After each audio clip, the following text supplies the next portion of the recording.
Y'a pas l'eau, bande de macaques et bienvenue dans ce nouveau flux d'actu, cette chronique consacrée aux sorties d'animation. Petit aparté des séries en cours de diffusion.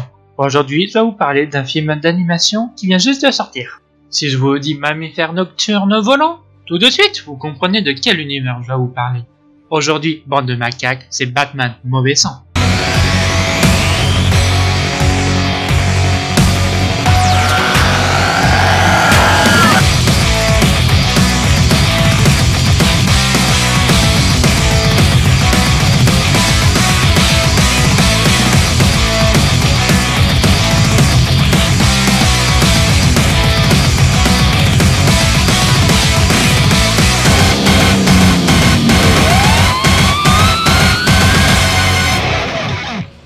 Ah, ce cher Batman, je vais pas présenter la licence Batman, si? Bon, pour faire court, Batman est un personnage fictif qui appartient à l'univers de DC Comics. Créé par le dessinateur Bob Kent et le scénariste Bill Finger, il apparaît pour la première fois dans le comics book Detective Comics No. 27 avec le nom The Batman. C'est grâce au sujet de Superman que Batman a été créé. On dit merci qui? Merci Superman. Quelle est la différence entre Batman et Superman?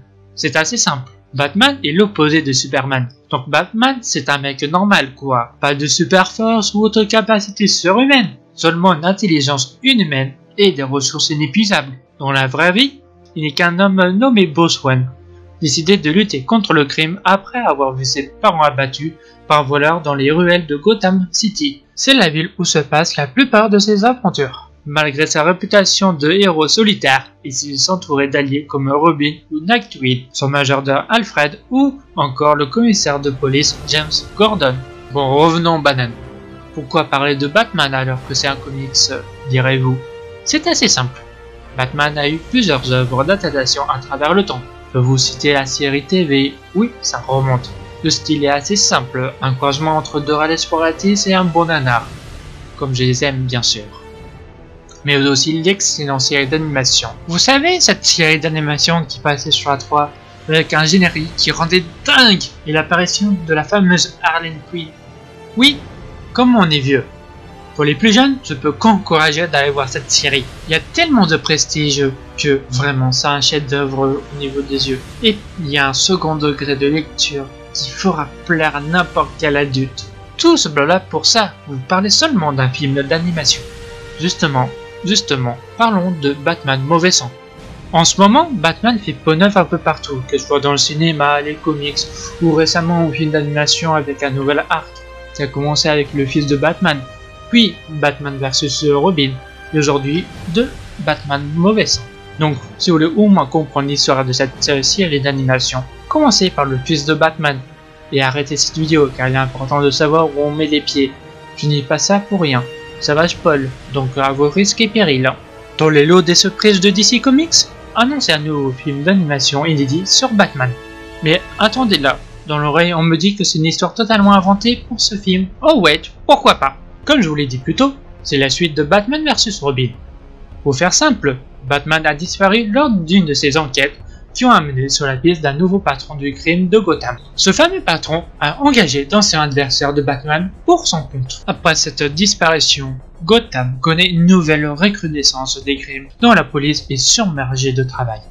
Pour calmer les ardeurs de la ville, Alfred fait appel à Nightwing pour enquêter sur cette disparition. Reculé du monde, Damien apprend cette nouvelle et décide de retourner à Gotham afin démêler cette vérité.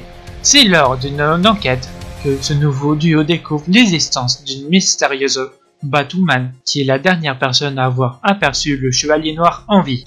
Bon alors, ça donne quoi ce nouveau film d'animation de chez Mighty DC? Si je résume l'œuvre en un seul mot, mouais. L'histoire est sympathique, mais sans plus.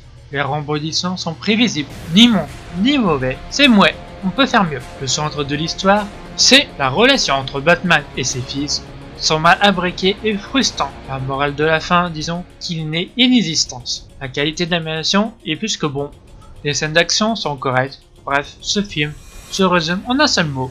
Mouais. Merci à tous d'avoir regardé cette nouvelle chronique. N'hésitez pas à le partager. Plus qu'on est nombreux, plus qu'on rit. Alors partagez-le. Ensuite, vous pouvez me suivre sur mon Twitter ou mon Facebook. Vous pouvez aussi vous abonner à ma chaîne pour suivre mes dernières sorties de mes vidéos et cliquez sur les miniatures pour connaître mon univers. Autrement, mes macaques, si cette chronique dédiée à Batman vous a attisé l'œil et que vous voulez en savoir un petit peu plus sur cet univers qui est Batman en animation, dites-le dans l'espace commentaire en bas de la chronique. Sur ce, bande de macaques, à la prochaine!